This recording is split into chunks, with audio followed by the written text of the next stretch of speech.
Well, I had this like really cool bright idea that I would like borrow a pressure washer and pressure wash my house, okay? Because I was like, I can do all things through Christ who strengthens me. It didn't really seem like it would be too much. I mean, I've been like trimming my shrubs and such. I did it manually for a while. I'm doing it with an electric now. So why not maintain my house when it's looking grubby on the outside, okay? I mean, being a good steward of what I've been given. But as you can see, I don't know if you can see in the video, I'm pretty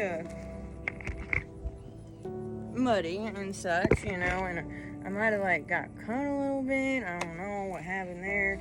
It turned out to be more difficult than I anticipated, and I kind of did a bit of it, and then I was like, I think I should just pay for somebody to do this because this is not it, bro. It's a lot more difficult than I anticipated. I was gonna like do my whole house, my sidewalk stuff, okay, all these things, and yes, I can do all things through Christ who strengthens me, but that's not even really like what that verse is about or what it means. A lot of people use it for a lot of circumstances, and it's good, to use that because it is true that, God does give us a power and a strength that we can't obtain on our own.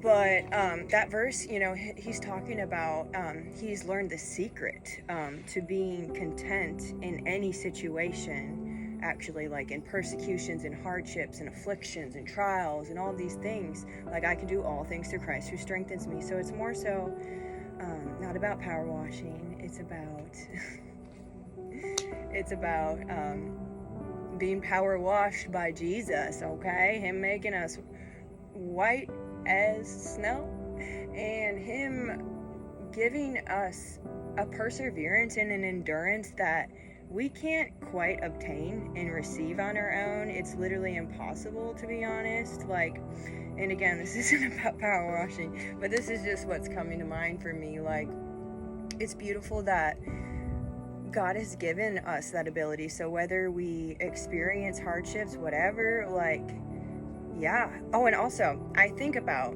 thinking about this when I was running before I started trying to power wash today. So in the last chapter of the book of John, Jesus appears, after the resurrection. And the thing is that before Jesus died, Jesus told Peter that he was going to deny him 3 times. And he's like, oh, I would never. No way. Like, I'm not going to do that. Well, he did. And that happened. And the thing is, it was 3 times. But then in the last chapter, the last book, or the last gospel, of John, Jesus is cooking fish on the shore, and Peter's off fishing, going back to his old life, what he knew before Jesus. He was a fisherman, and called to be a fisher of men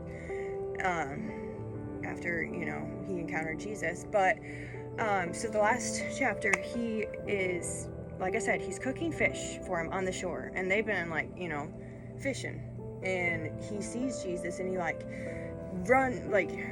runs, but like jumps into the water and like goes up by him and stuff. And Jesus is cooking the breakfast for him, and he says, like, Simon, son of I can't remember what the thing is, but Simon Peter is his name, but I don't remember what his dad's name is, or son of Alphaeus? No.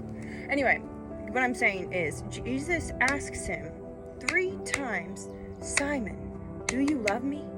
And Peter's like, yes, I love you. And then he asks him again, the second time, do you love me, Simon? Peter, he said, yes, I love you. And then 3rd time, you know all things. Of course you know I love you. And he's like, do you love me more than these, And the thing that stuck with me, and it's really a verse that really, dude, just speaks to me on so many levels.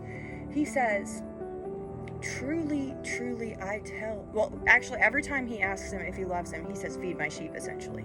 But then after he asks him those 3 times, he says, truly, truly, I tell you, when you were young, you used to do whatever you wanted to do. You would get up, you would dress yourself, you would go and do whatever you wanted to do. But I tell you, when you're older, You will raise up your hands and someone else will dress you and carry you where you don't want to go. And he said in this he spoke of the kind of death he would glorify God in. And tradition says that Peter was actually like hung upside down on a cross because he didn't consider himself worthy to be dying the same way Jesus did. And yes, I mean, he was talking to him about a literal physical death that was going to happen. And, you know, as believers, we are called to that sort of dedication too, if it came down to it. But for a lot of us here in the Western civilization in America, that's not currently a circumstance that we're having to face, but something that we are having to face every single day is the constant choice to crucify the flesh and carry our cross and to love not our life unto death. And like, he who loves his life will lose it, dude. Like, and he who loses his life for the gospel's sake and for Jesus' sake will save it. So like, I just think it's so beautiful because like when I was younger, I would dress myself very scandalously, if I might add, and go and do whatever I wanted to do, whatever my flesh wanted to do. But now that I'm older, like it says too in, I think it's 2 Corinthians, or it might be 1 Corinthians, but I think it's 2 Corinthians. It says, no, it's 1 Corinthians 13 in there somewhere. It says, when I was a child, I spoke like a child, I thought like a child, I reasoned as a child, but when I became a man, I gave up childish ways. For now we see in a mirror dimly, but then face to face. Now I know in part, but then I shall know fully, even as I am fully known. Like, how beautiful is it to be, that there's like more, like, dude, heavenward. Like, fix your eyes on things above, not things on this earth, this world. And this earth is temporal. Everything that we have here is going to fade away and die. And it's only, you know, like the other souls that we help to lead to Jesus that we're going to be able to take with us, whether it be your children, whether it be people in ministry, whether it be somebody you meet at a gas station or at the gym or in your workplace or just at some random event. Like, dude, let us die to self, dude. Let us constantly choose to crucify the flesh.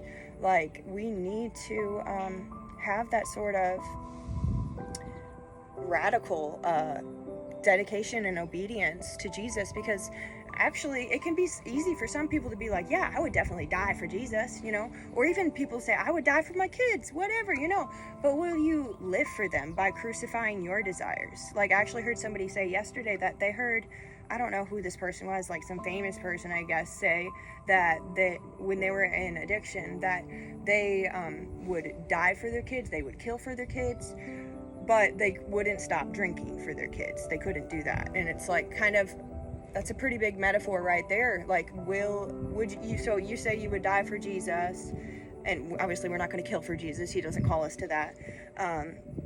But like, would you kill your desires, your flesh, your will, the way that you want to live your life for Jesus? Would you make sacrifices of obedience, like, and just a willingness of heart to follow him wherever he leads you? And on another note, does anyone know who like power washes houses?